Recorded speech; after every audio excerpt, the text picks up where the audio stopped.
Hello, BookTube. Chelsea, the Reading Outlaw, here to do the first half of my March wrap up. The first couple weeks of March, I've finished 4 things. I'm very, very excited about that. That's a good pacing for me. So, first of all, I wanted to say thank you for everybody who watched my bookshelf tour. I hope you guys enjoyed that. This is that very shelf that I did a tour of. If you haven't seen it yet, I will link it here. I did a full shelf by shelf kind of show and tell of what I have on my rainbow bookshelf behind me. I know it's hard to tell from the angle I sit at that it is a rainbow, but as you will see in the bookshelf tour, it is indeed. So let's get started. These are the books that I read in the first half of March 2016. We'll start with the digital stuff. I read Turning the Tables by Teresa Giudice. She says you can say it pretty much however you want in the book. The subtitle on this is From Housewife to Inmate and Back Again. I gave this book 3 stars because this was not the book I wanted it to be.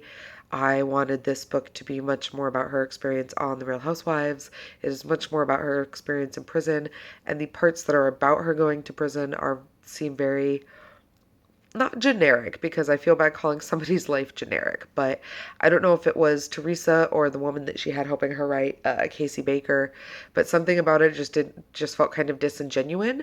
And I have watched The Real Housewives. I love The Real Housewives. If you know me in person at all, you will know this. I have a guilty pleasure for every season of every Housewives, pretty much regardless of location, except Miami. I'm not here for that. But so I was expecting this to be much more about that, because the housewife Teresa that I have seen and the Teresa in the book, something just doesn't seem to add up. And maybe that's TV's fault, maybe that's Teresa's fault, but all in all, this was just not quite the celebrity memoir that I was hoping it would be and that I was expecting it would be. She looks good on the cover, though. So there's that. Also, digitally, I read the February issue of Lightspeed magazine. I did a full, story by story breakdown for this on my Goodreads review, so I will link that down below. I enjoyed it.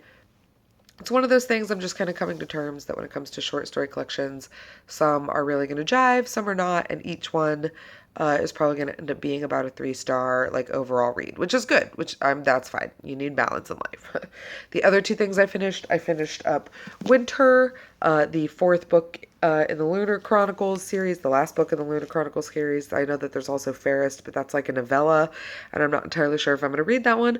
I really enjoyed Winter. It was definitely my favorite of the whole series. It wrapped up quite a few things that I wanted wrapped up. Everybody got, an ending that was satisfying, if not necessarily happy.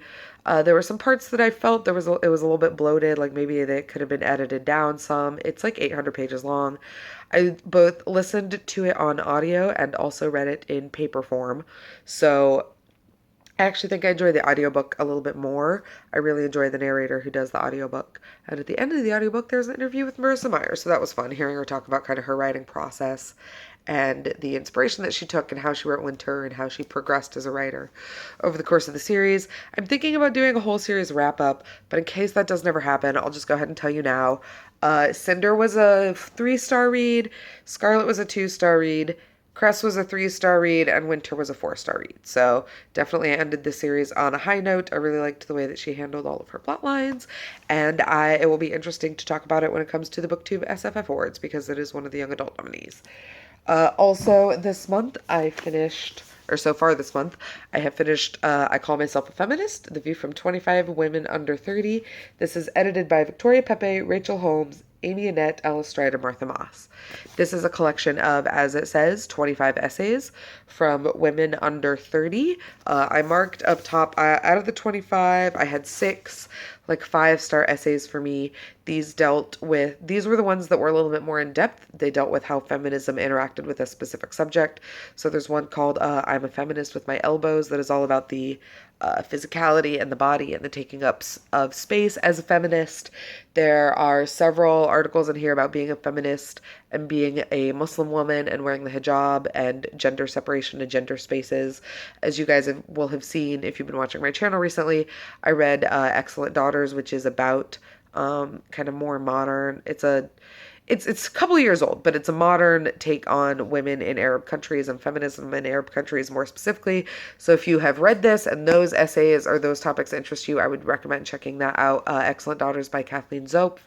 And then the other ones that I really enjoyed in here were ones that looked at feminism and intersectionality, which is basically feminism and how it interacts with things like race and class and disability, and other forms of like gender definition or gender identity. So there's some essays in here about being trans. There's nothing in here about being intersex or asexual, or bisexual, really, but it is an interesting introduction. I would not necessarily recommend this to somebody who feels that they're kind of more well versed in the sphere of feminist literature. These essays are all very short. I think the longest one's like 10 pages, 12 pages, and in between there are like quotes. Let's see if I could just find, like, there are quotes in between each essay, 3 or 4. Sometimes they pertain to the essay coming before it. Sometimes they're just quotes. I like some of them. There's a lot that I recognized from books like Yes Please by Amy Poehler and Tina Fey's Bossy Pants and Mindy Kaling's Why Is Everyone Hanging Out Without Me? There's some Roxane Gay quotes in there. And of course some from people like Virginia Woolf, and even some from some of the authors of essays in here. The ones that I probably enjoyed the most were the ones by authors. So there's a book in here by, who is it? Louise O'Neill, who wrote Asking for It, as well as a couple of other things, books, young adult books that deal with consent and rape culture and silence and feminism. I also really like Laura Bates's essay. She has a book coming out soon in the US called Everyday Feminism, which is about those small everyday interactions of gender that like really illustrate how deep-seated misogyny is and how far feminism still has to go. But yeah, I enjoyed this overall. I think I gave it a 4-star read on Goodreads because, like I said, there were some that I really enjoyed. 6 out of 25 is not a bad percentage, but I still felt like this was just a bit of a primer. It's not at all that I feel like I was beyond this, but I just feel like I wanted more to sink my teeth into, and I've already read some books that tackle these subjects a little bit more in depth, and so I just felt like this was a fun little jaunt into feminist empowerment. I definitely feel stronger and more willing to put my voice out into the world having read this book, but if you've read a lot of feminist literature already, it's not necessarily something that you'll be missing out on. And that about takes care of what I've already read so far in the month of March. Let me know down below if you've read any of these. I should say, I didn't say, I Call Myself a Feminist for the Feminist Orchestra Book Club on Goodreads. I will link that down below. It's being run by Jean of Jean's Bookish Thoughts. I know many of you know and love her. If you don't, go check her out. I will link her channel. You will know her. You will love her. She's amazing. But yeah, so this was read for that as part of a group read for that. I am planning on reading, I think it's A Room of One's Own in April. I'm pretty sure, but I'll have to double check. I'm pretty sure it's Virginia Woolf. But I will be reading along all of their monthly reads with them. So this was their read for March, which was their first month. So yeah, other than that, let me know down below if you are doing Feminist Orchestra or if you've read any of these titles on your own, if you have any thoughts. Feel free to chat me up on Goodreads, Twitter, Instagram. I'm all over the place. I'm all over the web. You can comment here, like, and of course, if you have not yet, feel free to subscribe.